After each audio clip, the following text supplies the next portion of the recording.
Alright, last time we actually got beat by a Rathios, and it was never too close for our monster to actually hit this guy. And our partner was a level 14 too. Oh, I forgot. I have to switch up my leader. I thought my leader was Yoku. Where's my leader?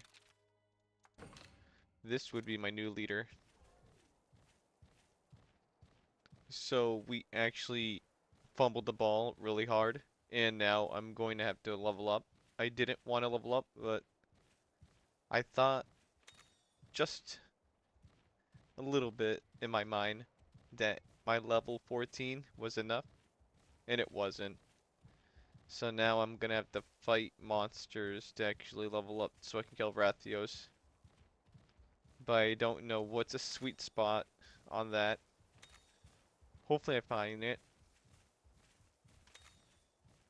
And maybe I can go to a different area. Or I can find more of those rare dens to get more genes. Or I'll find a Naga. Maybe that. It's going to be boring. Very boring. So I have made an adjustment to the OBS. I can find more Nagas. What is this? Right action? Search. We can actually watch videos while I'm grinding. Hooray! In the first video we're gonna watch, and I love this video so much, I keep coming back to it. If I have nothing else to watch, it's Mr. Ballin. I hope I don't get copyrighted. I think this is safe enough to do it. It's one of my favorite video. Just a big hoax. But what is undeniably true, and frankly what makes this case so much more interesting, is that unlike the vast majority of paranormal stories and claims, Mr. Ballin's a lot more interesting than I am, and the way he talks is way too interesting. He grabs your attention pretty much instantly. scientists converged on this one location and basically around the clock studied, all these claims of the paranormal that was happening in the area. And after a decade of research, findings are pretty mind-blowing. And the case that I'm referring to is none other than the very famous Skinwalker ranch. So the too long didn't read version of the story is you have a family that purchases a ranch out in Utah, and as soon as they move in, they start noticing some pretty bizarre things around their property. Everything from their livestock going missing or being harmed. They have strange sightings in the woods. Holy shoot, that guy is actually pretty powerful. Ooh, speed, I don't think about. No! We don't have 40 to waste.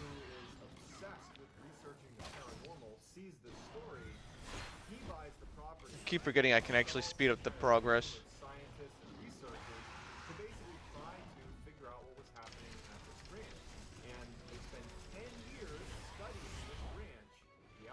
Dude, 10 years to setting up a fucking ranch. Technical speed, attack.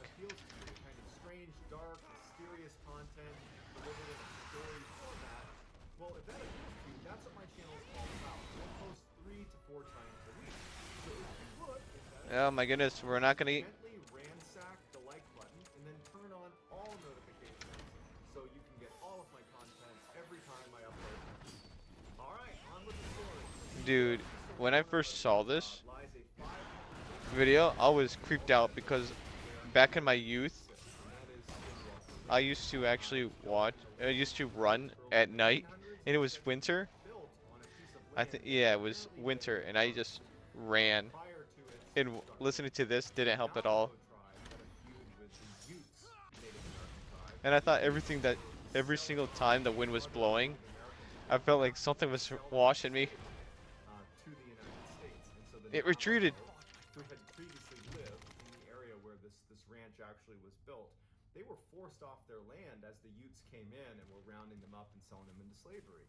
And before the Navajo left that area, they cursed the land with what's called the Skinwalker curse. The idea It's was not to worth it. torment the Utes tribe for I could beat it. they had inflicted on the Navajo.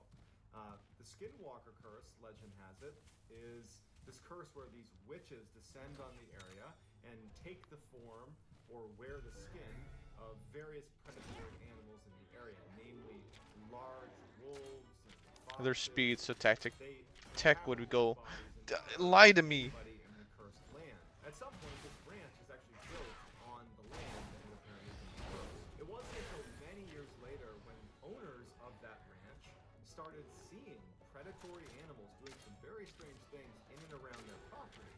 That they did some research on the area, learned about this curse, Yeah, and then beat true that. along, the nickname it stuck. It In didn't kill. 1994, Terry and Gwen Sherman purchased Skinwalker Ranch. It had actually been abandoned by the previous owners the last few years, so when they purchased it, they got it Oh, for I way lost in over life. market price. So Never they're mind. It so doesn't matter. excited to be moving in. They breed cattle, and so they had How did you 500 get life acres to back? let their cattle free roam. It was like the dream purchase for this family. It's And gonna be so a they long, decided to move long in stream. while dating Gwen. They don't really care that the grass is overgrown. It looks like things are kind of in I'm disrepair. not much And in much for fact, when they grinding, looked but into if I the have to, I'll homestead, do it. the actual house on the property, they were so Let's excited about see. Use everything that they tactics. kind of overlooked So. some of the strange things that they immediately Oh noticed my about the God, property. I'm You blundering. go inside and every window has a deadbolt. Just take my bag of money and leave me Inside alone. and outside of every door in the house, not just the doors leading outside, doors leading between rooms padlocks, the front and I back. can't lose the They tapping now. noticed these big pipes that were driven into the ground at the front door and back door of the property with massive chains stringing off of them, which looked like pretty powerful guard dogs looking. They're thinking to themselves, well, this is a huge piece of No, you're property. not. You're not gonna flee. Perhaps the previous owners were a little bit paranoid, they're kind of isolated, and so they didn't really raise the red flag when, to be honest, had I moved into a property where every single door and window had multiple locks on it, they had these big guard dogs, I'd probably ask a couple questions, but you know what? Terry and Gwen, they're just so excited about this purchase that, again, they kind of just overlook it. So on the day that they are moving in, Yeah, overlook Terry and Gwen bordered have some family members windows over and to help bordered them windows offload too. trucks and move stuff into the homestead. And Was it's during this? this process as they're moving things out of the truck into the house. And again, you got to remember that the house is situated like right in the middle of the property, and you I'll can risk it. see in every direction, basically unobstructed, because it's basically open desert, with the exception of a couple areas that are, basically forests.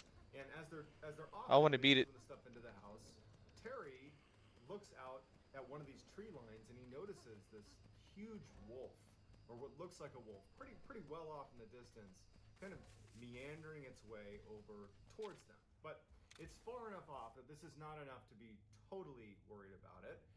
After all, I mean, Terry was a rancher and his family were fairly rugged. They carried weapons and they were used to, protecting their livestock from predators. So this was not a, oh my goodness, I can't believe a wolf is near us. It was more like, okay, let's make a note that there's a wolf walking towards us. And so Terry does. He tells his family, hey guys, just so you know, there's a wolf coming towards us right now. And the whole family is now standing near the truck and they're watching this wolf. And Terry recalled as he's staring out watching this wolf that's kind of almost walking in like a snake I'll go against you. serpentine Why not? path towards them from hundreds of yards out. It's still quite a ways out. Terry notices that there was a fence that was out where this wolf is. And the fence was pretty big, and the spaces between posts were about 6 Speed will feet. do it. When he had a good look at the wolf next to the fence, he could tell that the wolf was at least 6 feet long. Just look at the monster. You're telling me like that's an enormous wolf. That's the biggest wolf I've ever seen. But the wolf wasn't acting angry or aggressive. It was just kind of skulking its Dude, way around really? as a Tech? normal Tech on this guy? at some point, Terry and the family Ooh, just please. in the truck, and Terry Oh. said that they all had this feeling that the wolf was not going to harm them. And the wolf got about 100 yards away, and Terry and his family are transfixed. And he even said he didn't understand why they weren't scared or why they weren't running away or shooting at it or something. They just didn't. All of them are standing and watching this wolf that's massive. And the wolf is wagging its tail and acting like a domesticated dog. The wolf comes over and goes up near Terry's father, who's there helping him with the deer they had. Oh my And goodness. Terry's father kind of reflexively reaches out to 76, not bad. petting like up at his I head. bet you he's going to flee. Massive wolf. And the wolf just acts like a domesticated dog and kind of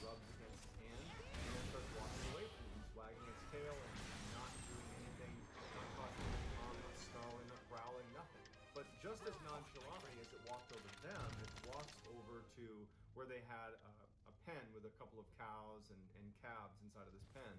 And one of the calves had its head through the post that was keeping them in this cage, just kind of watching this wolf. And the wolf notices it and in an instant jumps over to this calf and immediately has the whole head of the calf in its jaws. What was Trying that? to rip it out of the cage.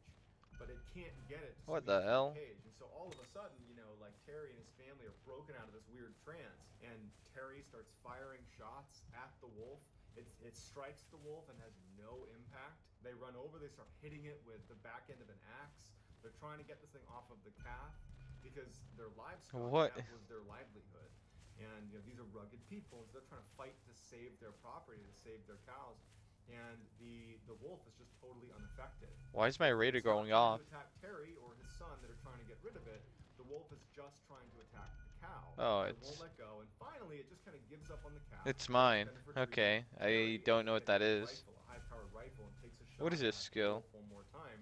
But again, it just has no impact on the wolf, and the wolf just, at some point, just is, I guess, bored, turns around and kind of trots off into the Writer woods. notes. After they kind of were brought out of that initial trance, that they remembered this horrible smell, this like foul, almost chemical smell that just permeated the whole area after the wolf was there. Terry and his son, they decided to go track this wolf because now there's this massive predator that's going to make owning cattle extremely difficult, and so they would have to go deal with this predator.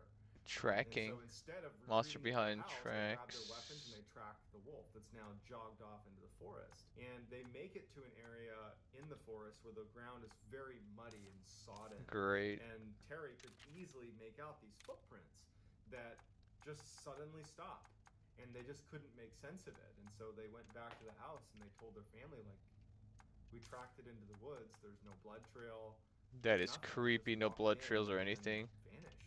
So this is day one of being at this ranch, and they're all on edge now. The whole family is on edge. They really don't know what to make of that wolf. The sheer size of it, the fact that it was totally unaffected by being shot multiple times. There's What real can you concern do? over their Monster own livelihood search. because they keep cattle and they're only going to have more that are going to be out in these pens. And if there are wolves that are 3 times the size of a normal What is wolf monster that are walking around search? killing cattle, that's a big problem if you own cattle. And so they're on edge, and they're all in a way trying almost not to talk about how crazy and how bizarre that encounter with the wolf was. They're just like, they're treating it like it's just a normal predator problem. Like, man, we gotta get those wolves, we gotta protect our cattle, but in the back of everybody's minds, they're like, something very strange is happening here. Gwen, she was having some other very strange things that were happening to her that she was not tying to the wolf thing. I She forgot I was just can't jump. noticing I just have a subtle sensor. strange things that were happening to her that made her think that she actually had a very real, like medical problem. She had true memory issues. Two things happened. One, in the first week, she had gone to I the don't know. grocery This store, story and she came feels like back, more like put the groceries the away, story of and Hill then she left House. to go to the other room, and when she came back, Or what all the was it groceries called? were now back in It was a the bag. different story. So for like 20 minutes, Annabelle, she's sitting there like dumbfounded with, I think it was. did I put the groceries away? Same day, she goes to take a shower, and she hangs her towel in the bathroom. But in that story, And they the towel's become missing. more aggressive to their family members, and then Other towel, the she was kids and when she saw finds like the a towel hanging up in the closet other on kid, the other side of and the then they house, got scared she and put the all groceries that. in the towel. But the story, but the real thing was Am I like having a that the stroke? guy killed his family, Having a medical issue and here? it wasn't actually haunted, but they made a movie about it. It was The Exorcist. It wasn't until Terry actually had a So the similar book was like experience more of that she started to wonder if this a actually ghost story than a real book, even though the there's book said something it off was here. based on a real life encounter. Because Terry, in that first week, he had been digging holes for a new fence. And he had this big fence digging tool. It was about 70 pounds that he was using to dig the holes for the fence. And so he had taken a break after making a bunch of posts for this fence. He took a break, left his fence digging tool, at the last place he had dug a post, and he went in to grab a bite to eat, came back out, and his fence digger is missing. And initially, he just goes into the house and he's like, hey, you know, to his wife, to his kids, like, did you guys move my fence digger? If you know what happened to it, like, where is it? It's not out there. And they're like, no, we've been in the house the whole time. I have no idea. And so they couldn't find it. And a week goes by, and he's out patrolling his property looking for wolves. And in the tree, like well away from where he had been moving the post before, in the tree, his fence digging tool that's 70 pounds is like 70 feet in the air, strung up in this tree. So Terry comes back to the house and tells his family about the fence digging tool being in the tree. And that's when Gwen tells Terry about her experiences with the groceries going back in the bag and the towel being moved around the house. And everybody in the family starts to really start being scared. We can't explain what's happening on this property. I'm very isolated. And what's the deal with You know, it could be amnesia or they're amnesia starting to or get something else. really concerned. You can't Well, rule it on, the fence digging tool oh, went someone off, must have taken and it. Terry started to notice lights Must be on a the property. prank. Initially, because this was the first couple of weeks they're there, he would see lights way in the far end of his property that looked like headlights. And he would think someone must have made a wrong turn, that wound up in my property, and out in the middle of nowhere, and they'll just leave. And so when he first started seeing these lights, that's what he assumed it was, just people making a wrong turn. How he fleed. But he started to see it so often that he wondered if people were illegally hunting his property. And so one night he sees these lights on his property and he goes out to investigate. In fact, he's angry. You know, he's had all these strange things happen. His family's on edge. You know, and now he's taken out on this person who's illegally hunting As his property. expected. And he starts Boom. marching out to these lights, and he starts getting closer and closer, and he starts to realize it's not making any sound. If this was like a truck, it's not making any sound. And we're in an area where I could totally hear What's the that level? if it was a vehicle. 14 And you still? can't hear What's the anything. next As he level gets up? closer and closer, the lights start retreating from him without making a sound, and then float up into the sky Holy and snap, disappear. the next level And up is Terry's like, huge. what is going on here? The winter rolls around, and it's a particularly Uh, brutal winter. this And is one gonna be night he couldn't account brutal. for one of his cows, and so he's out looking for this one stray cow, and he searches this whole property, and there's only one area that he hasn't searched, and it's that forest where that giant wolf had disappeared after marching in there, and they tracked it in there.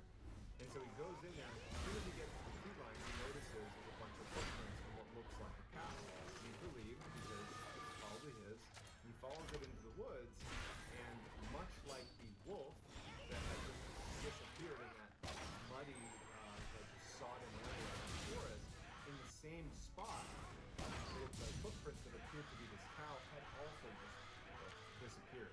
And then over the course of the remainder of the winter, that would happen 4 more times. He would just, these animals would run away and just disappear without a trace. By the end of the winter, after all these animals have just mysteriously disappeared, Terry and his family, but Terry in particular, has really gone into full paranoia mode. He, at night, would just like stalk his own property, like hiding behind bushes with his weapon, and like hope to see what was taking his cattle. And so one night, as he's doing another fruitless search around his property, he catches out of his periphery what looks like a kind of mass of something moving around in the trees near his property. And at this point, he was kind of obscured by some shrubs and some plants. And so he kind of crouched down and looked out at the tree line.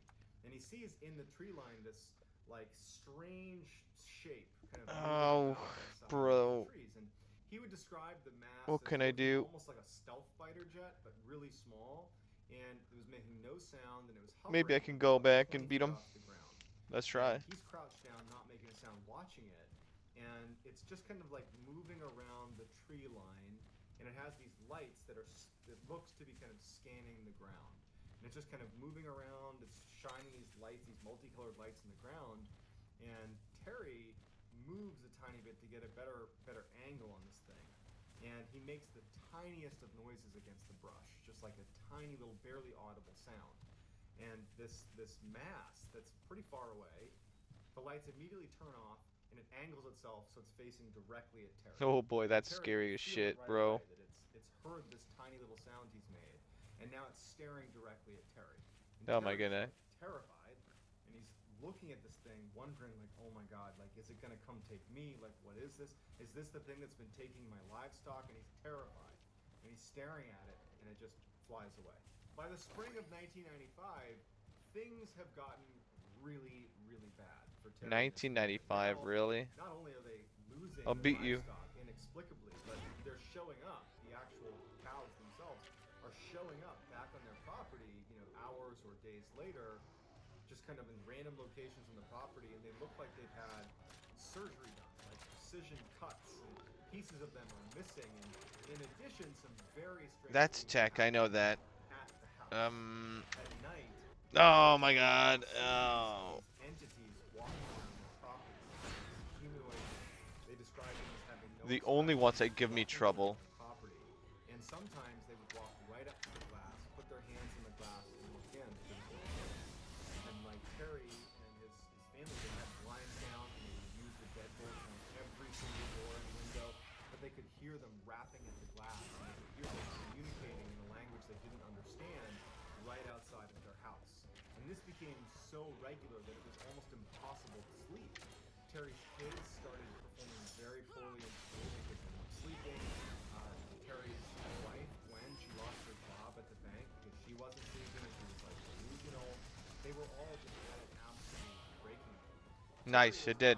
totally disheartened. One night he's sitting on his porch with his rifle and he notices out on the horizon We'll beat it with a some kingship blue stone. stars. He was used to seeing the lights on his property that would be off in the distance that would disappear, and he had previously seen that kind of like fighter jet thing that was scanning the area. Like those were two types of lights he would see, but there was a new light he saw as he's sitting on his porch. It was almost like this orangey orb that appeared off Not in the even close distance. to the level up. He had his rifle Yep, with a high-powered scope on it.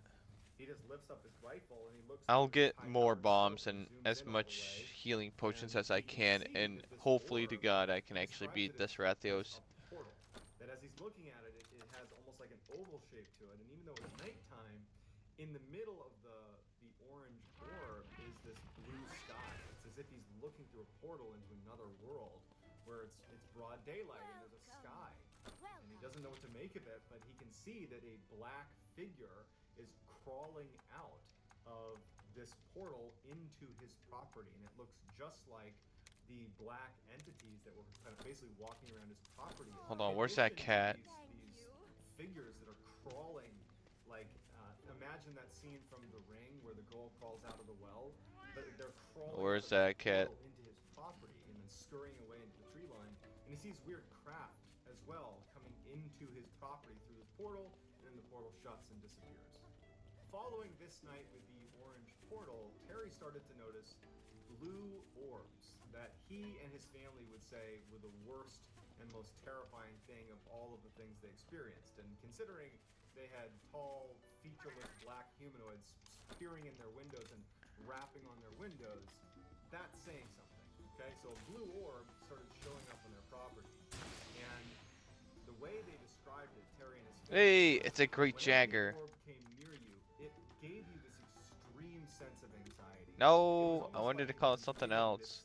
this feeling Bro, I of never awe had that you one. got, where suddenly you were Right now. unbelievably anxious and terrified of the blue orb, and then as soon as it left, you would, Can I not be rename you? anxious anymore. And so one night, he's sitting on his porch like he had begun doing, and he sees this orb show up on his property. And his 3 dogs are sitting with him. Whoa. See the orb, and they start growling and barking. And so he lets his dogs Don't go. mind me. Maybe they can scare this thing off. And the dogs 21? take off running towards this blue orb, and they chase it. And you can see the orb. Terry can see the orb that starts to kind of retreat. And he's thinking, "Oh my goodness, I finally won something.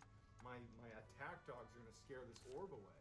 And they chase off into the woods, and he sees this thing, the blue orb, retreat into the woods.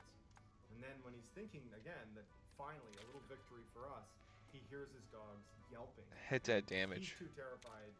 That'll be to such a go check great. it out, and so he ends up going inside and locking the doors, locking the windows like they had been. I'll and keep just the kind of monster. retreating. So the next day, when the dogs haven't returned, Terry and his son, they go out looking for the dogs in the forest. When they get out, You're there, lucky, they start 21. clearing, and they find Alright, 3 stacks of ashes in like little burned out circles, as if there had been a fire previously in these 3 little spots. And it turned out it was the ashes of his 3 dogs that had gone into the woods. They had just been vaporized. Terry decides that it's time. Can to I go, and he do wants to something with sell my health? the ring. I mean So my he puts the armor. property up for sale, goes to a local news I outlet can. and tells them about what's happening on his property. And as fate would have it, a billionaire by the name of Robert Bigelow, who had invested millions of dollars in standing up this scientific research team, this all-star team Ah, I of was so PhDs, close. Just specifically let me to have it. research what he described as high strangeness, which really is just paranormal. Basically, he was obsessed with the paranormal and wanted to investigate the paranormal. And he had actually seen that fairly obscure story when he saw that it was up for sale.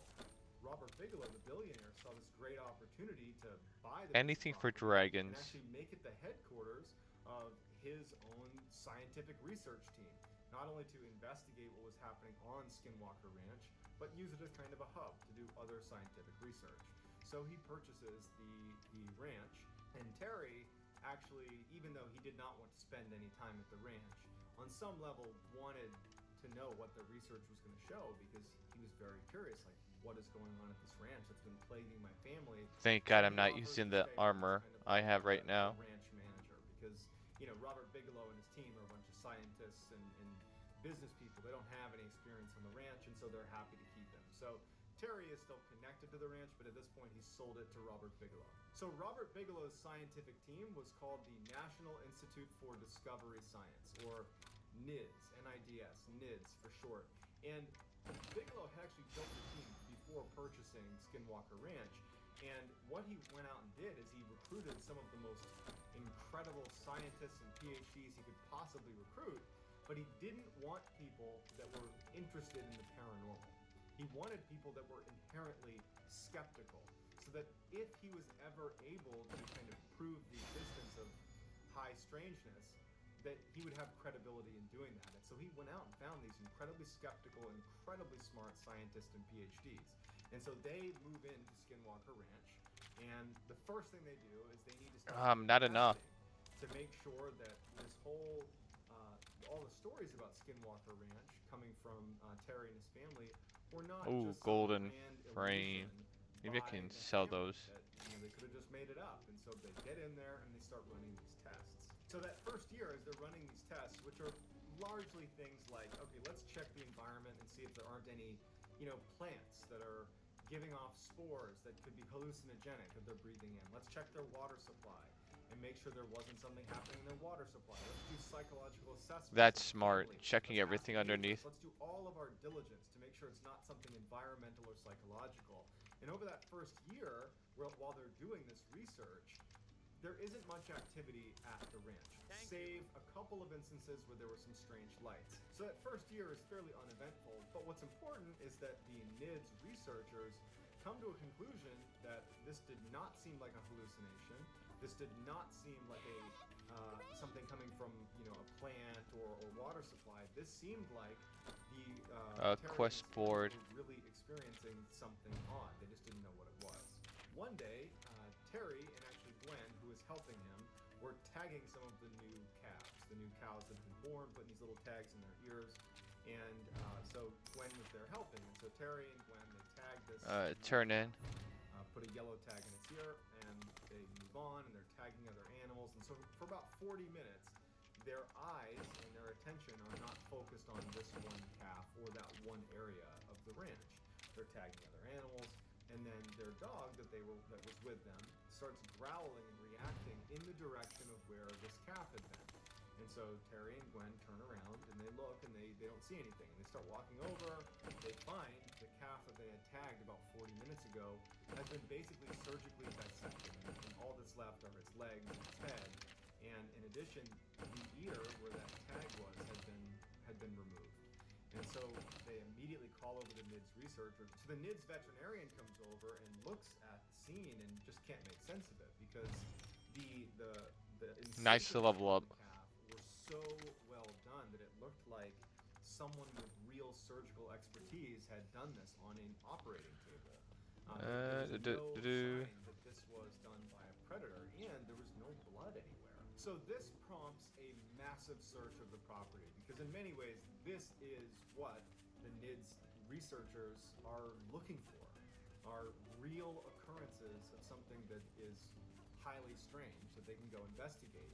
And so all of the researchers and everybody there begins searching the property for whoever was responsible for this dissection of the cow. Use the And cat they caravan. start searching the property, and the dogs, they had all these guard dogs that were kept at each of these observation posts that they had set up around the ranch as soon as the NIDS team had moved in. They were all looking in the same direction, all four That's of not the right these four one. observation posts, and they're all cowering in the back of their cages, all looking in the same direction. And so they start making their way towards the tree line where all these dogs are looking, and they stop short when Terry says, "I see something in the tree." So they stop their car and they're looking, and in the tree is this massive wolf, this like wolf-like humanoid that's basically perched on a tree limb. And Dang, I didn't know Terry there were takes out his wolf-like rifle and he creatures. aims at the creature up in the tree, this huge creature, and everybody sees it. All the NIDS researchers are looking at this creature, and they're like, "Oh my God, what is that?" Terry starts firing at this thing, and it just disappears into the woods. And so the team charges into the woods. They fan out, and they pick up a couple of tracks of this huge thing that has like this massive footprint with these huge claws. But much like the wolf that had disappeared and the cattle that had suddenly disappeared when they went into the woods, Whoa, they now couldn't they're find any outside. traces. Nice. But they did smell this horrible stench that Terry remembers Sneak smelling. attack, He please. starts remembering No. that first day when that large Uh, wolf had come over on the very first day they were in the smell. But they couldn't find this huge animal. So dumbfounded, his researchers just go I'm back actually to the property dumbfounded. and no one can make sense of it. And they have the footprints and they have the eyewitness testimony, but like, it doesn't make sense how big could just get away. And so over the following months, they're like searching the property and they're looking for any more signs of this huge creature or anything. The only thing they noticed is that the guard dogs consistently stayed in their kennels Oh man, thank and goodness. they were acting like they were kind of being hunted. And they were very kind of, they were cowering quite a bit and they were scared to go out in the open, but they couldn't find it. So it was around this time that Terry and Gwen are kind of back to work around the ranch. And one day they're driving off the main section of the ranch and they pass by the corral where four of their prized bulls are. These are very expensive animals that are all in this enclosure. So they drive past and they take a mental note that they're seeing these bulls in the enclosure. And they drive off to the other side of the ranch where they're doing some work, Not yet. tagging animals and building fences, whatever it is they're doing. And they come back and they round the corner where they're supposed to be able to see that corral of bulls again. They are like, where are they? The bulls were not in the enclosure and they weren't anywhere. And so they're panicked because this is very expensive animal. And they run over and Terry sees that the gates to Whoa, what did I use? I was no knocked out. there's no sign of trouble or anything. And it just so happens Uh, that right next to the corral was this dude, I almost lost small that. trailer that hadn't been used in years. In fact, it was literally wired shut. It was just sitting there. And Terry, just for whatever reason, runs over and looks in one of the windows. And inside of this tiny enclosure are these four bulls, completely calm, all crammed into this tiny trailer. They can barely fit. They're not fighting with each other or anything. They're just calmly sitting there as if they're in some kind of a trance. And Terry yells to Gwen, like, "Hey, they're over here. They're right here." And it like startles the bulls out of their trance. They start panicking and kicking, and they end up getting them out of this enclosure, and it takes them hours to finally round them up and get them back in the corral. But they're unharmed. But it is almost impossible to get even one bull into that small of an enclosure. It would take hours to maybe be successful at doing that. To get four bulls into that enclosure was pretty much impossible. And to do it when they basically were calm after they were in there is also somewhat impossible. And it was Well, you're important telling to me note they're that Terry they've been just saw when stuffed he in looked into the wood that automatically the only entrance to with like a that visible trailer and like a was ray wired that just shut still. teleport It them. had not been undone. In fact, the cobwebs at the corner where the opening basically formed with the sides of the trailer, they were still intact, like it had not opened. And it made no sense how those bulls got in there. And so the NIDS researchers come over and they can't make sense of it either. Well, upon further investigation, the NIDS researchers found that the bars of the corral that held the bulls, a section of it had been highly magnetized. And so while they're doing this research, trying to figure out if magnetic fields has anything to do with the strange occurrences at the ranch, two of the NIDS researchers were on the outskirts of the property using their compass to look for magnetic fields, and they started smelling. They both reported smelling that horrible metallic, like rotting smell that other people had reported smelling anytime they saw that large wolf creature. And when they started smelling it, their compass started to flitter and then pointed away from north towards wherever the smell was. And they remember thinking that they felt like they were being watched. And it went on for a few moments, and their compass didn't waver. It was aimed in the direction of the smell, and they're both on opposite sides, pointing in the same direction. And then at some point, I gotta use the drawbridge. smell stops, and they stop This to notice guy is compass, all and over the both place. roads go back to the way they should have been. And then one of the most terrifying of all of the paranormal occurrences that happened at Skinwalker Ranch happened at the very end of 1997. Two NIDS researchers were up on a ridgeline overlooking the homestead. Every night it became commonplace to basically position NIDS researchers all over the property to basically be on the lookout for weird things that are happening. And these two researchers are up on this ridge, kind of obscured and hidden, and they see this orange Did you orb say obscured? right near the homestead. And one of them had infrared goggles, and so he looks down at the orb, and he can clearly make out that it's this oval-shaped opening that sounded an awful lot like what Terry had seen on his porch when he saw that humanoid creature crawling out of the portal into his property.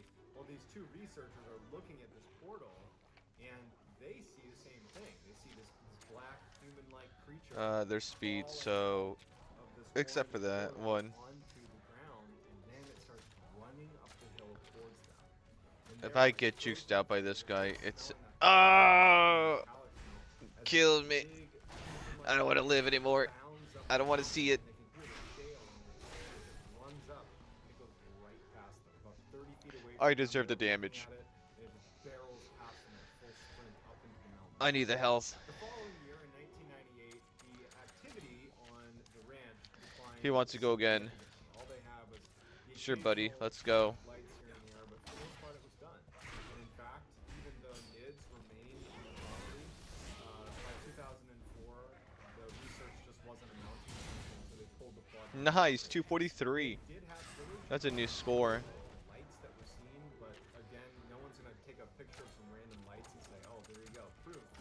You know, they demonstrated that there were fields, and they had images of these calves that would reappear after they had surgery done to them. They had hundreds of eyewitness reports. You know, they have all this information, but none of it was really definitive proof, which was very frustrating to Robert Bigelow, to Terry and his family. And the way they described it is they felt like they were dealing with an entity or a group of entities. I don't think so. I think an entity would be one. I think it's just a creature, sort of, or a dimensional creature. What was happening. They never felt like they were in control. It was always clear that this entity or these entities were in control of the situation, and they never were in a good position to really record hard data or get good footage. Not to mention, this is 1998. This is the late 90s. No one just had an iPhone they can pull out and snap pictures. You had real cameras. And so the best they could do was some pictures of light and some of the animals that had been mutilated. There's been numerous books put together by some of the people that were a part of this NIDS research team, and to this day they believe that what they saw was a result of some paranormal activity. And to this day, many people believe that this is one of the most credible instances of paranormal activity occurring. So I'd love to hear what you think in the comments, whether you If think that's this the is most detailed, total fact, total hoax, or somewhere in the middle. I'd love to hear about it in going. the comments. I have no idea what If you want to get is. in touch with me, you can message me on Instagram. My handle is JohnBallin416. Also, I post quite a bit on TikTok. My handle is Mr. Ballin. And that's going to do it, guys. I hope you got something out of this. And until next time, that's going to do it. See ya. What about? Today, I'm going to tell you two stories. The first story is about this woman in China who goes on a hike into this beautiful forest, and it quickly spirals into a complete nightmare. My God. And the second story is about this small village in Taiwan where this very strange event happens. And it spooks the villagers so badly that the Taiwanese government actually investigated. And what they discovered defies any logical explanation. But before we get into those stories, if you're a fan of the It can't be that bad. Maybe it's something about a twin. the right place because that's all we do, and we upload. So, if that's of interest to you, on the like button's birthday, offer to bring the cake. But when you sing him happy birthday, make sure you replace the candles with TNT. Also, please subscribe to our channel and turn on all notifications so you don't miss any of our weekly videos. Okay, let's get into today's stories.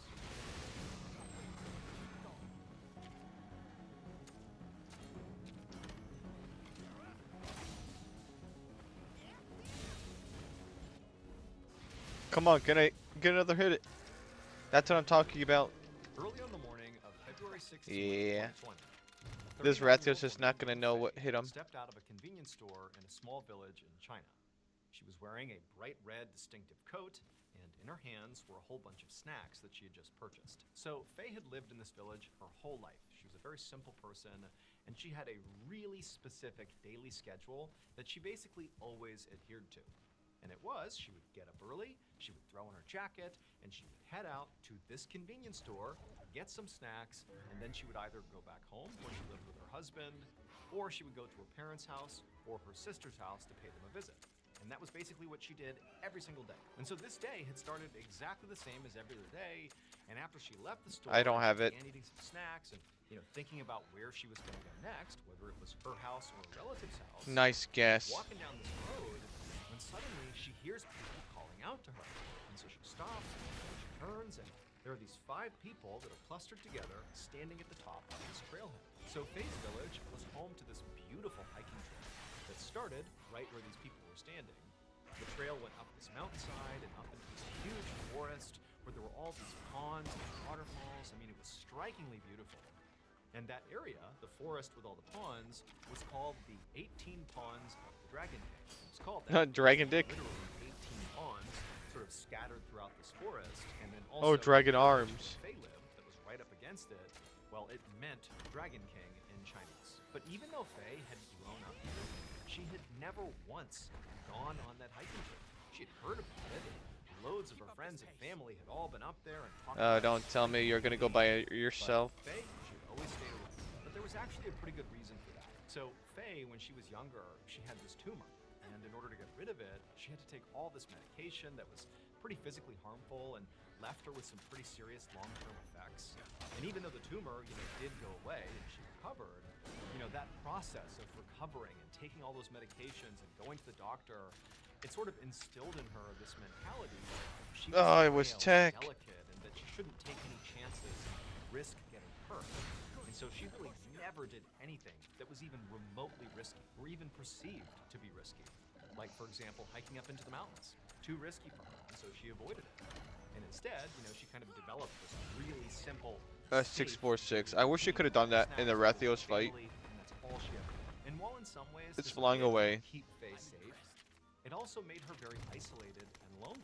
She didn't really have any friends or do anything. She was Let's just get kind it. of stuck in her ways. And so Faye is on this road, and these villagers, these 5 villagers over at the trailhead, have just deliberately called to her by name. They're saying, "Hey, Faye, over here." And Faye's turned, and she's looking at them, and they're clearly getting ready to go hike up into the 18 Ponds of the Dragon King. And they tell her, "Hey, come with us, come hiking with us, like, come check it out." And for Faye, this was so unusual. This was not even remotely how her life went. That there was something in her that for a second just felt really excited. I mean, she did sort of rely on her schedule and her discipline of doing the same thing every day. It kept her safe. But like this sudden invitation no, from these good people, these eggs. villagers, it just felt like, why not? Why not do something different for once? And she's also thinking, how dangerous can it be? I'm with other people. They seem really competent. Maybe this is a good idea. Maybe I'll just go They with don't them. wake up what the heck, see anymore. what happens. And so Faye found herself just sort of drifting over to these very friendly 5 people and saying, "You know what? What the heck? Yeah, I'll come with you. I've never been up there. I'm sure it's great. Let's go." And so sure enough, Faye and her newfound 5 friends from the village, they begin hiking up this trail. And over the next couple of hours, Faye is seeing a beautiful landscape that she was so close to her whole life that now she's seeing for the first time. And it's like revelatory. She can't believe that she's lived this close to this majesty for so long, and she's never seen it. Like, this was a life-changing experience for her. And so her mood is just so good, and these 5 people are so wonderful, and they're all chattering and talking about their lives, and Faye's opening up about hers and her health scares and all these different things. And eventually they make their way into this forest, which is really dense, but they eventually reach one of these ponds, one of the 18 ponds, and it's got this huge clearing, and all the sunlight's pouring in, and there's a waterfall leading into the pond. I mean, it's truly stunningly beautiful. And Faye's friends, they all take a seat right on the shore of the pond, and they break out some snacks. And Faye, she sits down, she's got those snacks she bought from the convenience store, and they basically have a picnic right on the shore. And for Faye, it was like this was the most amazing day. I'm not too potentially sure of if her I'm going the whole right life. way. She had broken out of her comfort zone. She had met these wonderful people who were so inclusive. And here she is experiencing this unbelievable natural beauty, like the day couldn't get any better. It's a sneak attack. No, it's not actually. Enjoying this beautiful scene. She started to feel really intensely fatigued. And at first she's thinking, oh, of course, I don't really get out much and exercise much, and I just hiked up this mountain into this forest. Of course I'm tired. But she felt herself kind of slumping back on the rock she was on, almost like positioning herself like she might lay down and sleep. And then before long, it was like the world around her began getting hazy, and she could see her friends still talking, and they weren't really looking at her. They were just kind of enjoying their food. And it was like Faye just could not keep her eyes open. She put her head down and closed her eyes. And she slept? When Faye That is woke so up again, strange. she was still laying in that same spot, but now it was dark. And also, her 5 friends were gone. She was all alone next to this pond, in the middle of this forest. And for Faye, it was like immediately this jolt of panic rocketed through her. She starts looking around for these, friends of hers. They've got to be here somewhere. They wouldn't just abandon her. They were so Maybe they nice. How would. could this possibly You never be? know. But she's looking around, and all And she maybe can it's see a is just prank. darkness. I mean, there's some moonlight. You gotta coming think about through the that stuff. clearing over the pond, but when she looked into the tree line, it was just all dark, and there's no one. All she can hear is birds and insects and the night sounds. And remember, Faye is not somebody who would ever find herself in this position. This is so far out of her comfort zone. Alone at night in this forest, in this austere environment, suddenly it felt very austere, and she's terrified. And at the same time, her mind starts telling her, oh my gosh, this whole thing was a trap. Those 5 people weren't my friends. They brought me up here. They tricked me. They drugged me, or maybe they've left and they're gonna come back and hurt me. And so she's thinking like, oh, I'm in danger. I have to get out of here. And she turns and she looks at the trail that brought them up here. And all she sees is just this dark tree line. And there's this cut path. Everyone through leveled trees up. that's basically pitch black. And she's thinking, I have to walk through that alone in the middle of the night. She didn't have a light or anything that would help guide her way out of here. But as she's sitting there panicking, she's thinking, I have to go right now, like it's life or death. And so she stands up, and immediately she feels really weak on her feet. Like she's super fatigued still, but it's like adrenaline is coursing through her body. She's got to get out of here. And she starts stumbling her way into the tree line where it's super dark, and she's trying to stay on this trail, but she keeps deviating because it's so dark. Surprise. I surprised you. You surprised me. I surprised you, man. I'm gonna have to get the big hammer out for this. Coming back to hurt her, or animals, or she doesn't know what. I mean, she is in full panic mode here. But just for hours, big or old what felt hammer. like hours, she just stumbled through these trails, getting completely disoriented, and finally she comes to this stream, and she just stops, and she's sitting there, and she realizes, the sun is starting to come up. So she kneels down, and she scoops some water into her mouth, and right as the sun comes up across the mountainside, Oh, light, at least I saved myself she the realizes trouble. she can actually see a path down the side of the mountain that she believes will bring her back to her village. Like, she's gonna get out of here unscathed, presumably. And so she kind of catches her breath, she gets another sip from the stream, and then with the help of the sunlight, she navigated her way to this trail that she could see. Down the mountain she went. As she was going down this mountain, she looked down towards her village, and she saw clearly there was a big group of people, presumably villagers, out looking for her. Oh no, a satanic On the ritual. trails from, like, the beginning of the trail. I read a lot of Yu-Gi-Oh cards about that. Tough, man.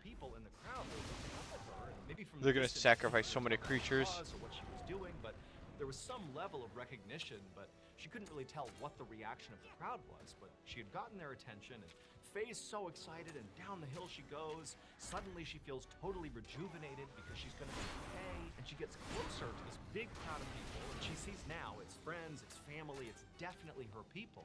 Wait, is But that? the looks on their faces are not the looks that Faye is expecting. I mean, she did understand that, clearly I've been out here at least for several hours. They must have organized the search party. They've been worried about me, but here I am. Like, they gotta be relieved now, right? Dude, Like, they left her. found me. But no, the looks on all these people's faces were of shock, were of horror, not really sure what to make of Faye coming down the mountainside toward them. And then, when Faye got close enough to the group that she could actually make out individual faces, Faye saw her sister in the crowd. And she waved to her sister and said, "Hey, I'm okay, it's okay, everything's fine, like, come on, everything's fine." And Faye's sister kind of broke ranks very hesitantly. And then she finally jogs up to Faye, and the two embrace, and it's this really emotional moment. And Faye's sister says to Faye, "Where have you been?" And What? Faye kind of steps back from her and says, "Oh, yesterday or a few hours ago, I don't know, I kind of lost track of time, but I think it was yesterday. I saw these 5 people, and we kind of made our way into the mountains. I don't know, I shouldn't have done it, but I fell asleep, and here I am. I'm so sorry if I scared you, but really, I'm okay." No. Faye's sister, it's like she was hearing what Faye was saying, but couldn't process. We did it. Eventually, her sister kind of stepped back and looked at Faye and just said, "That can't be true. You've been gone for 17 days." 17 Faye didn't really have days? time to appreciate You what can't she had just get been missing told, 17 nor did the days? group Holy really have shoot. time to appreciate what How do you Faye not apparently starve? had shown back up again, because pretty much immediately Aliens Faye must was have rushed to the done hospital, something where doctors not to discovered kill she her. lost 60 pounds. She was horribly malnourished. That's when you gotta go check your butt dehydrated. for any I mean, they evidence. didn't understand how she was still alive. And while Faye is being treated, Butt she evidence. began to hear what had happened over the past 17 days she had been gone. They had security footage that showed when Faye went into the woods because she had on that bright red distinctive coat. They caught her walking into the forest. There she goes. So they knew she was up in the 7.5-mile stretch, which is this, 18 Ponds of the Dragon King. It's a distinctive 7.5-mile plot. They knew she had to be up there. And also because this was around the time of COVID, there were really strict checkpoints of all the other villages in the area. So anybody going in and out of these villages, they'd be documented. And they knew Faye had not gone into any of the surrounding villages. So she had to be in the 18 Ponds of the Dragon King, that 7.5-mile stretch. But despite launching a huge search party into that 7.5-mile stretch to go look for her, and also firing off fireworks left and right to try to get her attention, not only did nobody find any trace of Faye, but Faye would also say, "I never heard fireworks, I never heard or saw any searchers." Whoa, maybe it was a little barrier that stopped anything from coming in. Hours and woken up, and here she was, not 17 days. But eventually, Faye would actually go into detail about the specifics of what she remembered about this ordeal. Namely, she would talk about those 5 people, her new friends, who sort of encouraged her to go up into the 18 Ponds of the Dragon King. And she remembered their names, what they looked like, she remembered discussions she had with them, and she painted them as wonderful people, but it's like she just woke up and they were gone. And so she thought, maybe they had tricked her, and maybe they drugged her, and that's why she can't remember this stuff, or she didn't know what, but she couldn't reconcile the fact that they seemed like such nice people, but must have had something to do with what's happened. But after Faye said that, her family, they kind of looked at each other like, "Faye, those can't be the 5 people you with." Q&E. And Faye's like, "Why?" And they're like, "Because the 5 people you named and described, they've been dead for a long time." Now, Faye was incredulous, but they reviewed the security footage that showed Faye clearly in her bright red distinctive coat walking up the trail into the 18 Ponds. There was nobody else with her. Those 5 people, they're not on camera. So the 18 Is the Ponds guy of angry? Dragon Not King yet. is not just a beautiful hiking destination. It's also believed to Well, be he's dead one anyway, of so I didn't need to locals' actually know him. When they look up at the mountainside that the trail passes through and then up to that forest as well, they can sometimes see these eerie blue lights moving around in the trees that nobody can explain. There's a story that, people that have died, their spirits sort of haunt this area looking for living people to switch places with. In fact, when Faye began coming down the mountainside and she looked and saw that huge crowd of people that she believed was basically, her search party out to look for her, well, in reality, that wasn't the case. One of the locals had Dude, looked you're gonna up take and that. seen what he thought was another one of those lights. Not a blue light, but a red light through Faye's red jacket. He had seen this red thing bouncing around off in the distance, and he thought it was, one of No, those strange lights, please. ghosts, let's say. And so he had told people You in the can't village, take that. everybody was really excited, and they ran out to go see what it was. And it sort of I- it was Faye. Nah, She'd you're gonna gone have to for get in. 17 days coming down the mountain, and nobody could believe it. They were so shocked. And so to this day, nobody knows what actually happened to Faye. All we know is we have her on camera disappearing into this trail, into this forest and mountainside, and then turning back up 17 days later. Keep in mind, before this, the longest anybody had survived out there after getting lost was 12 days. And it was this young man who was really fit, who barely survived. Faye was in horrible shape, and she was out there for 17 days. Somehow, she showed up alive. Faye still lives in the village today, and her story, at least from her perspective, has never changed.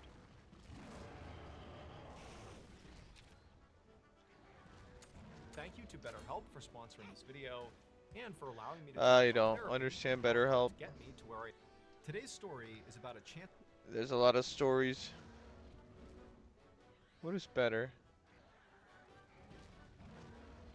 Dude, you know what's so weird? I watched this last night. It's 5 a.m. The city shows its I true went out face. alone at No 5 a.m. in filters, China. no It's rush, different world. just Well, the no, wrong start of a day. I stayed out I for get 4 hours. this And guy honestly, said I saw that a side of China I never knew. China's so busy that they have their nights or their times to go out to lunch because they have no time in the morning. So I'm like, I get it. They do a lot of work and kids actually learn a lot more or study a lot more for cram school to get better grades. So they're out and about to 8 to 3 a.m. and I'm like, well, that's crazy. And they do that again every single day. I've woken up so early in the morning. I'm really curious about what Let's the get this city over with. looks like at this time, and I'm sure you'll find it interesting too. So, Oh, why don't you take a just look at the kitchen. walk away? I need that.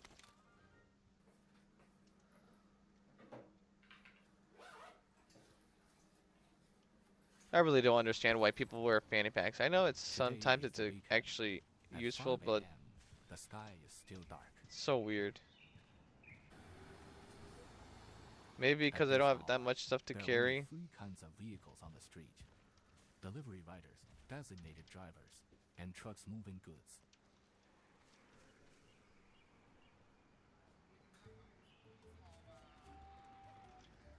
The city isn't asleep. What It did I just just... speaks more quietly.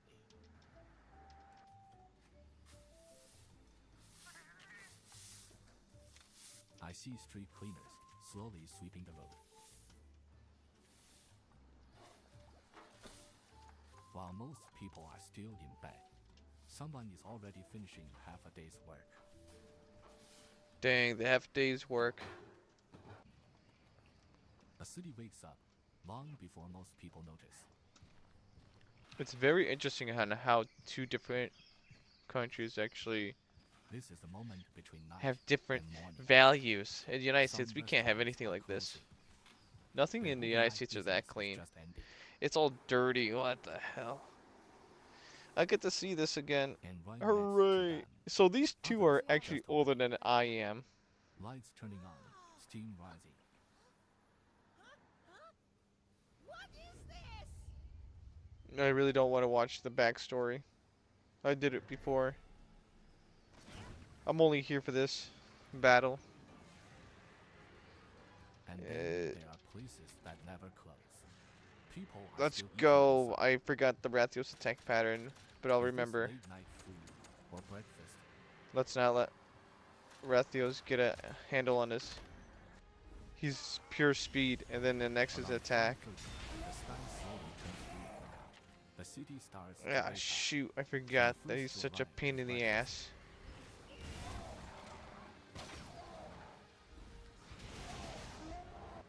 I have no bombs.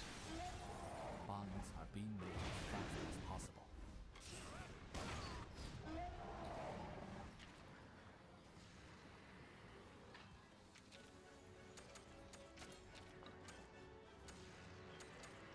A ridge, tempting sand drifted from the street.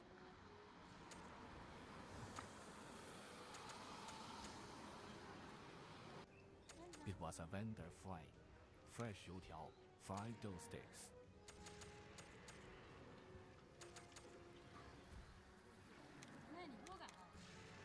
Maybe a flash bomb will The work. first batch of fried Oh, dough he's is going ready. after me. Some breakfast shops even come here to restock for the day.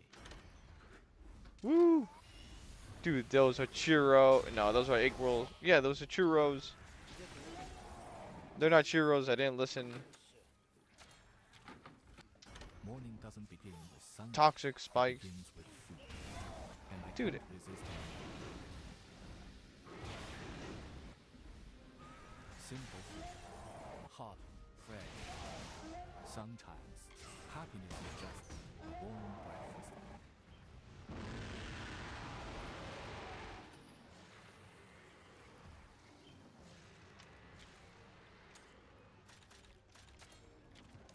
It's 6 a.m. The coffee shop opens. Okay, it's speed now. Oh my. Oh baby. The barista is already busy prepping, but I can't order yet. Still 30 minutes to go. How is that not ineffective? Breathe fire. I'm So already I walk dead. outside again to show you the 97. typical Chinese I could barely resist that.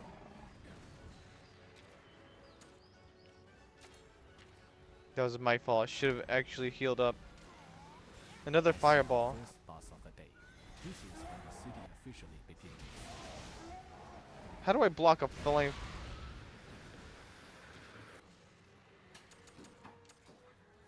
It's not against me, is it? I head to the local market. There are no customers yet. Only vendors preparing.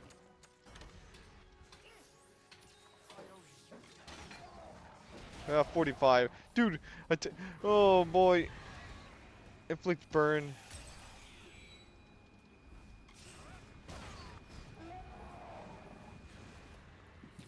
It sucks.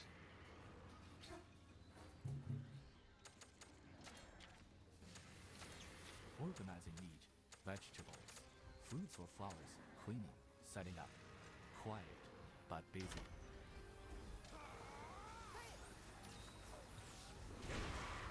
Oh boy. If my teammate lose, do I lose too?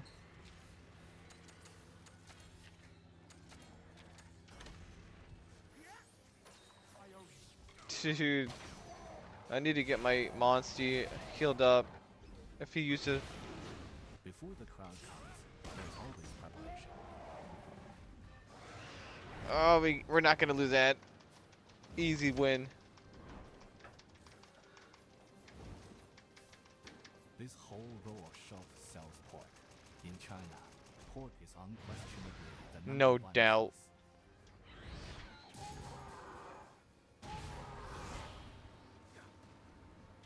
Yeah, we're gonna have to ride too. I really don't want this.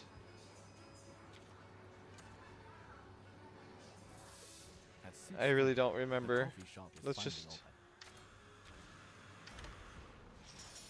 I order a special coffee and take my first real pause of the day.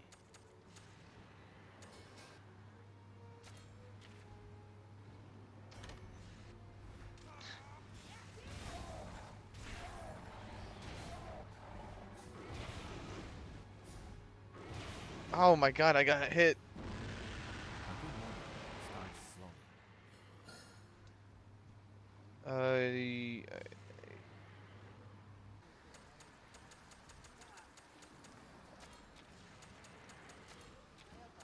By 7 a.m., Blue has to come out. people start to come out.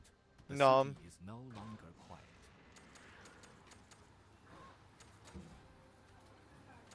I'm gonna have to heal. shots fill up quickly. Steam everywhere, voices everywhere. This is the most human moment of the day. Woo, good thing I switched out.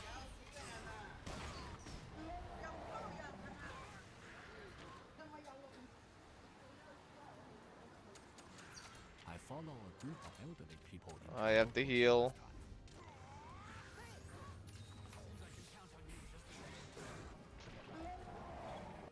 Ineffective, what the hell? Ow! Good thing I resisted that somewhat. This is a local specialty for morning tea. The moment the restaurant opens, regulars from the neighborhood arrive right on schedule.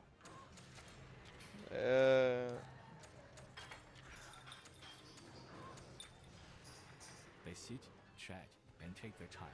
No rush.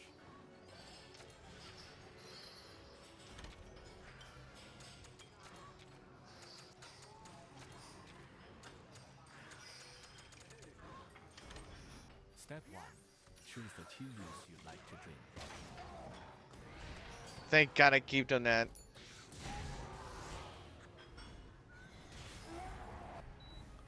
Step 2. We're so close to it. No! Erwin, what the hell is wrong with you?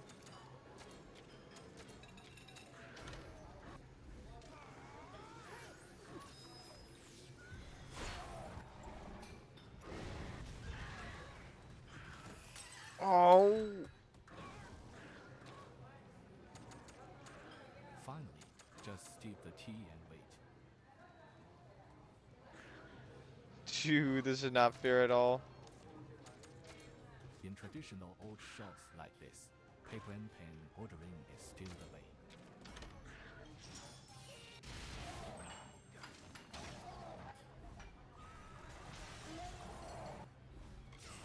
Erwin's dead. Holy shoot, you survived.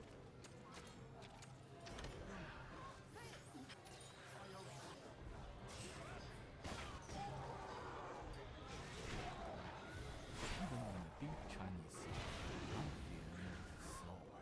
People prefer to take it easy.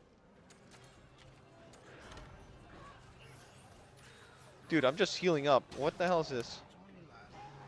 Well, Paul, we won! Guangzhou.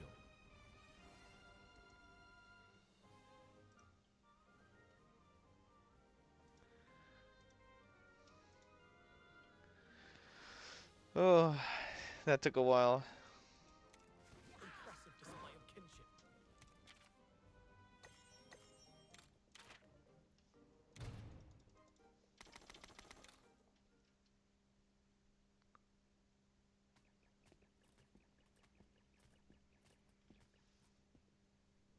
I trust you're unharmed, Enna.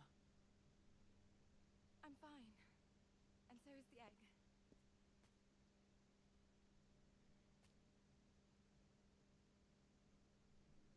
What could have caused that Rathian to lose control like that?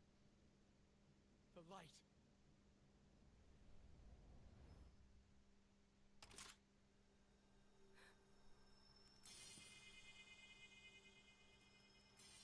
Woohoo! The kinship stone powered up! Just like when you defeated the Anjanath!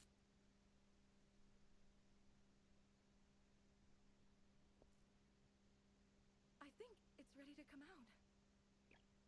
Really? You think it'll hatch soon? Yes. We'd better get back.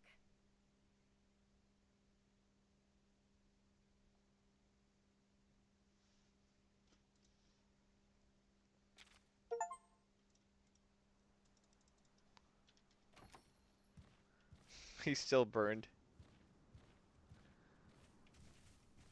Nice, I can actually get the Rathios armor.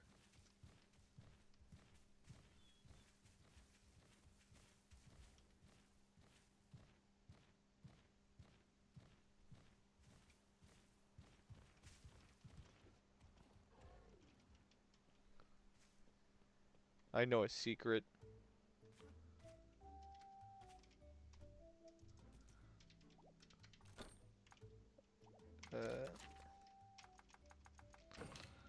Yep.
Remember what Kana said.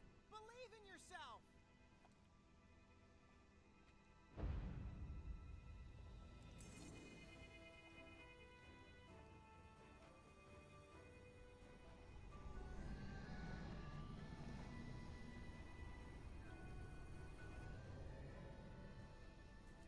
Come on!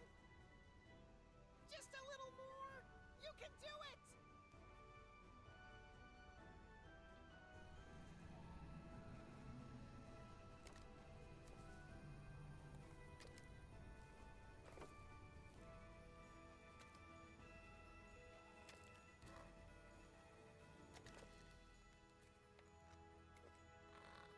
It hatched!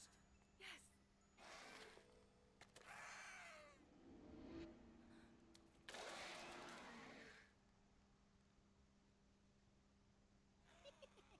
Look, he thinks you're his mommy.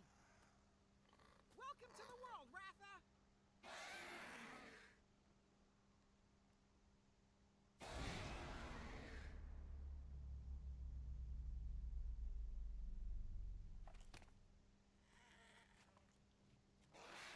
His wings are so small. That's true. He's got cute little wings. Everybody's gonna love you, little guy. Elder. Make no mistake. So that's it. What are you talking about? This is the destructive monster from the legend. Huh? Somehow, I was picturing something more impressive. He may look weak now, but one day... Can you stop with all the doom and gloom? He's just a little baby.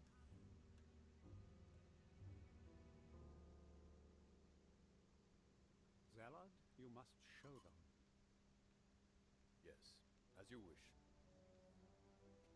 If it's proof you're seeking, you'll find it at the Dragon Shrine.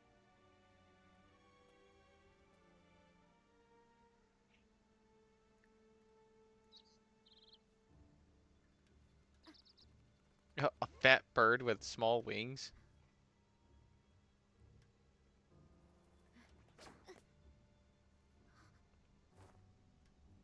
I must report back to Kyle. That Rathalos is no runt.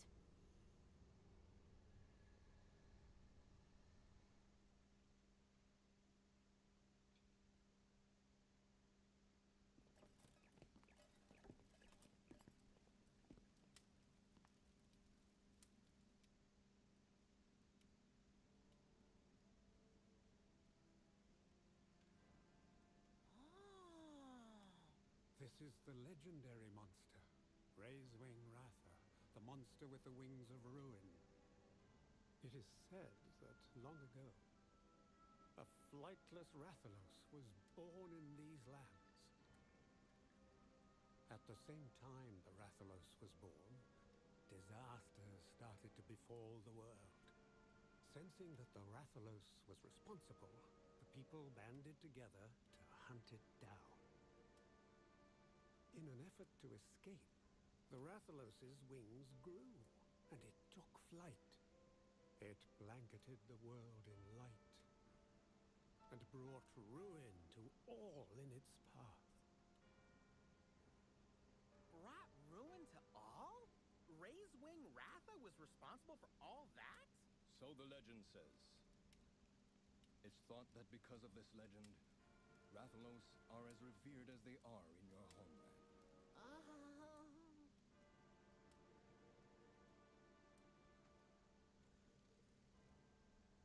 I don't see it. Look at that small thing.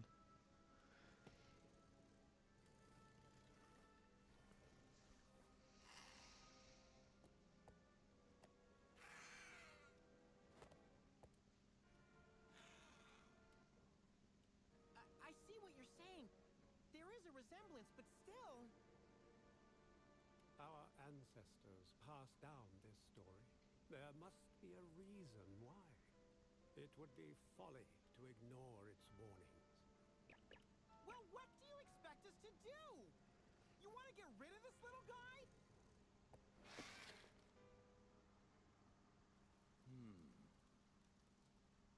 What if we were to awaken its power?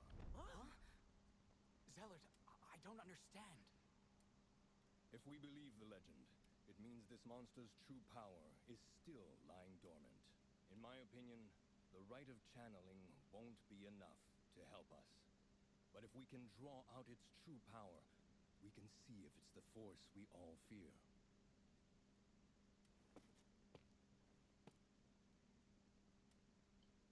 What if it truly does possess the wings of ruin, like in the legend? In that case, what do you suggest we do? I know of a Wyverian who can both awaken and inhibit a monster's abilities. If the worst should happen, he should be able to seal away this Rathalos' power. Nice! That sure seems like a good game plan, Zellard. Wait, that guy really sounds familiar. I wonder. The last I heard of him, he was staying in Kuan Village. Kuan Village! I knew it! It's gotta be Old Day-Day! You know him, Naviru? Yeah, he and I go way back! I know the road to Kuan like the back of my paw, buddy! I'll go as well. Hmm? I'm the one who gave you the egg. I will stay by your side until we can understand the truth of Ratha's power. I hope you realize what you are getting yourselves into. This will be neither easy nor safe. There's no guarantee you will succeed. With that in mind, do you still plan on going? Yes, What do you think, Zellard? Legends can be interpreted in a number of ways. None of us can say what they mean for sure. Having said that, if there is even the tiniest sliver of hope, I believe it is worth Sliver. I'm not too sure. We just have to get the little dragon to the Things up for them to do. Odene. Yes, sir. It can't be too hard to get there. Why would I want to seal off the Rathios' power anyways?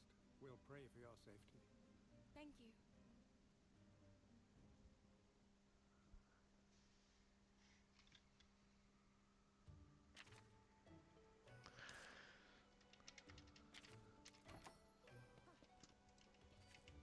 Rathios is in my Monstie. Oh, can I ride my Monstie? I can ride him. What can he do? In the meantime, I have to put him in my leader.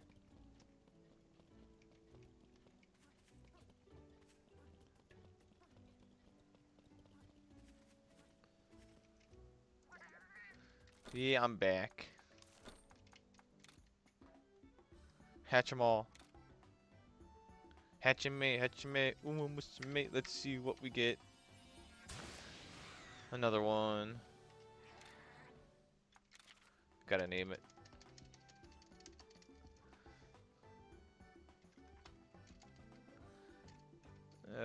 Young. Nice! I pollute a defense on ice. I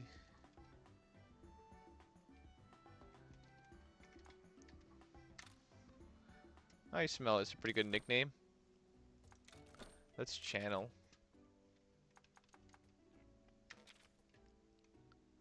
Can't be used to channel. Already has powerful abilities too. 21.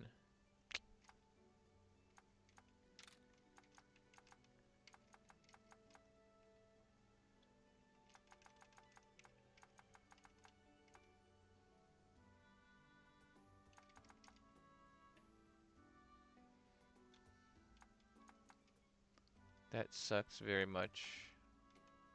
This one almost has everything. Dude, this is gonna be a legendary Monstie.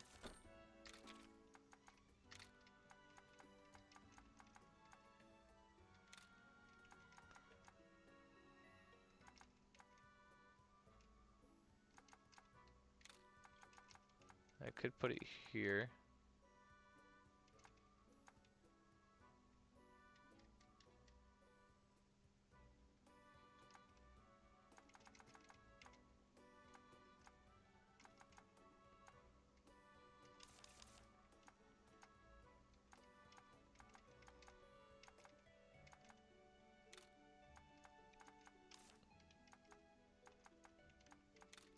Or I can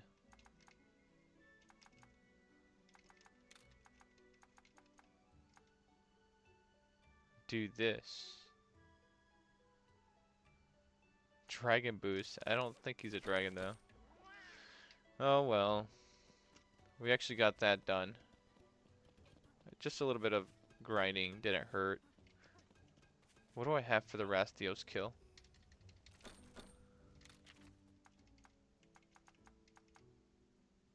That is awesome.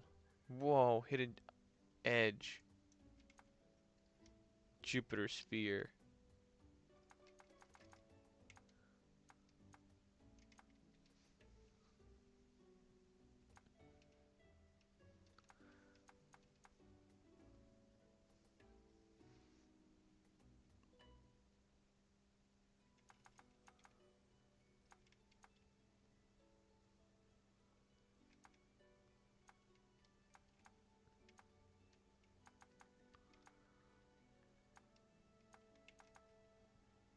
A demon bow.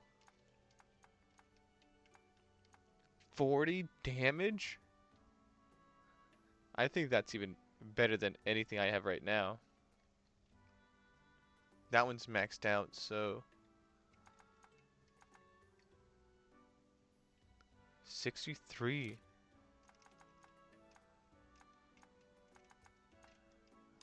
Nothing else though. That's a bummer.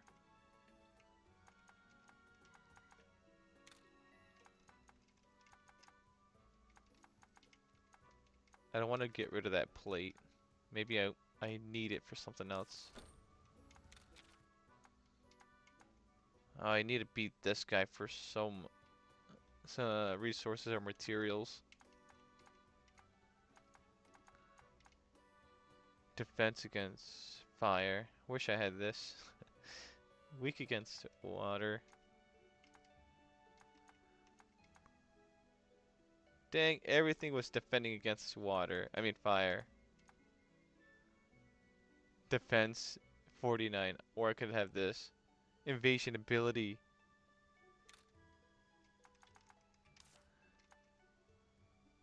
There it is.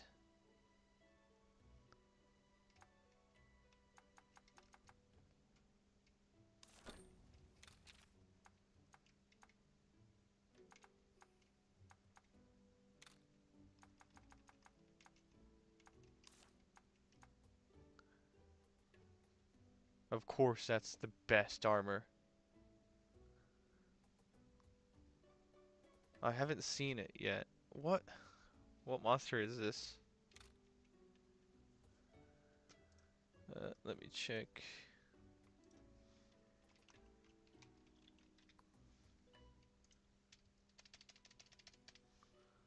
What is the best armor?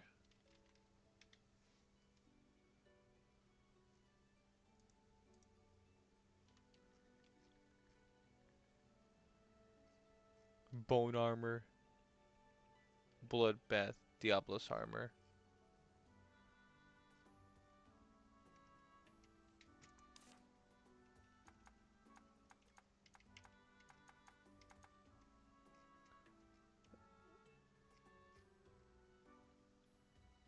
Great Jiggy armor. Ratha's heart armor.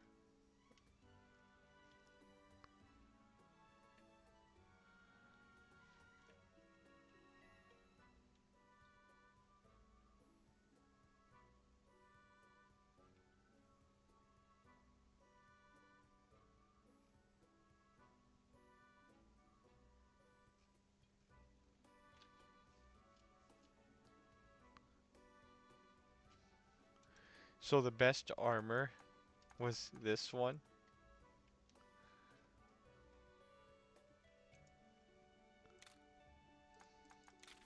Such a weird.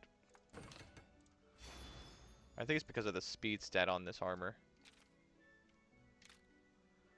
Yeah, it was. Alright, let's upgrade it.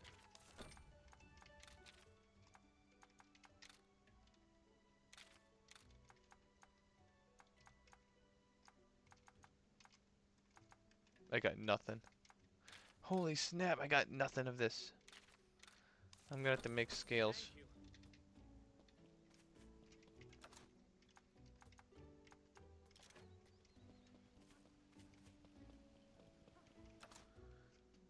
I think other ones are just late game ones.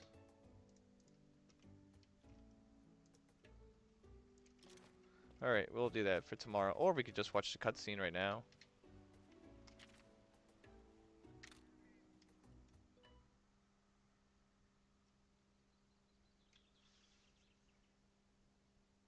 I'm a cat dude with gratitude. Thanks, Owen.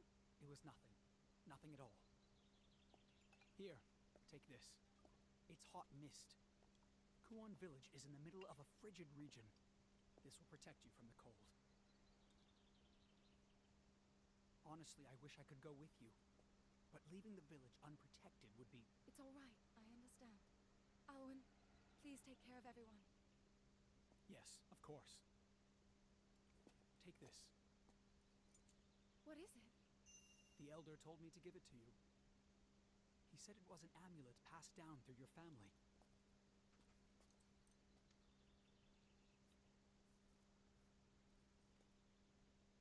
Please, be careful. Don't worry, I'll be okay. I have fine protectors with me. Fine protectors? Huh? Am I one of those fine protectors too? Yes, we'll need your help to guide us to Kuon after all. Well, okay, leave it to me. Navigator Naviru. Don't get full of yourself. Huh? What's this? A parting gift. I thought you might like it. It's a pretzel. Oh, my toe beans! It's a donut! I had our chefs make it based on what you told me. I don't know for sure if it'll be as good as the ones you're used to. Perfection! A donut of the highest order! Oh, my life is complete! Friends for life, Alwyn! Huh?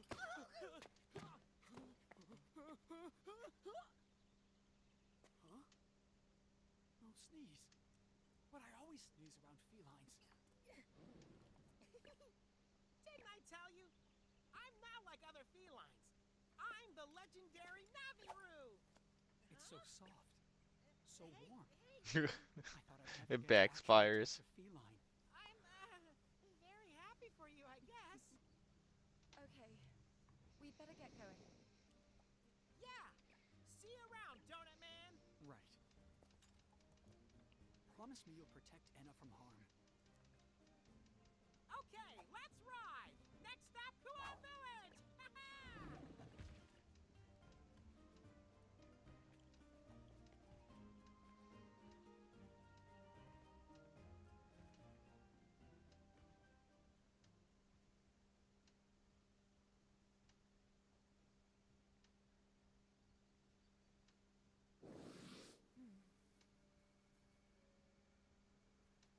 So that's the monster with the wings of ruin. You got here quick. You know me. Every second counts. Looks like my hunch was on the mark. Should we cut them off before they reach Kuon? No, we shouldn't. And why not? We don't know if it's the right monster. Our mission is to see if it truly has catastrophic power. By then, it may already be too late. The mission is everything. That's what Dad... That's what he would do. Correct? Let's go.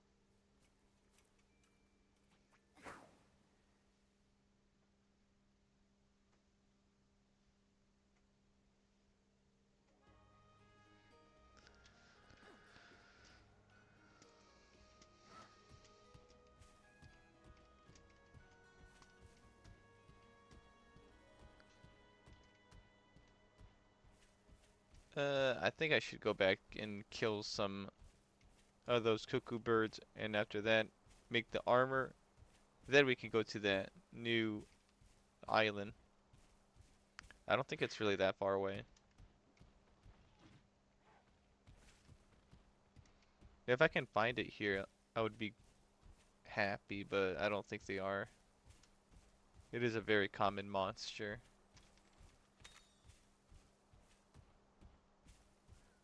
If I can just find a cat caravan.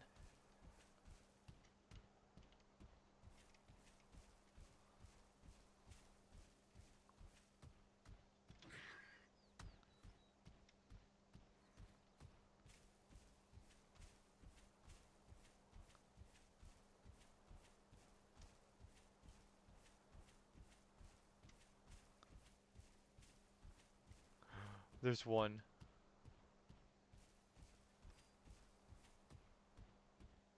I shouldn't really go there.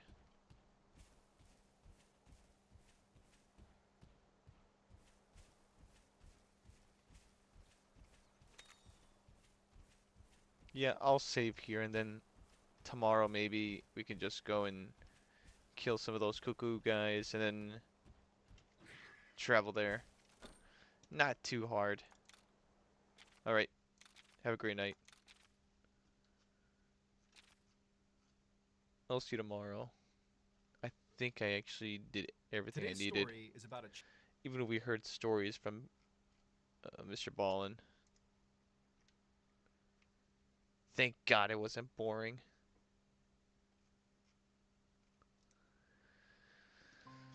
And I actually beat the Rathios without doing too much. That's my dream, never to do too much. But I go overboard. For no apparent reason, and I waste so much time. That's why it takes like a full year or half a year to finish a game like this. And I got 11 hours right now, so, and it says it's like a 60 hour or a 62 hour game, so hopefully I can cut that down. But I'm not too sure. An hour for every single day. I should do for 2 hours or something, or do a full day stream to get it over with. So I can do some Pragna. I really have to get that Final Fantasy video done too.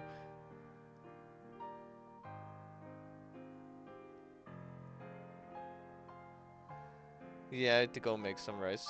I am hungry. I'll see you later.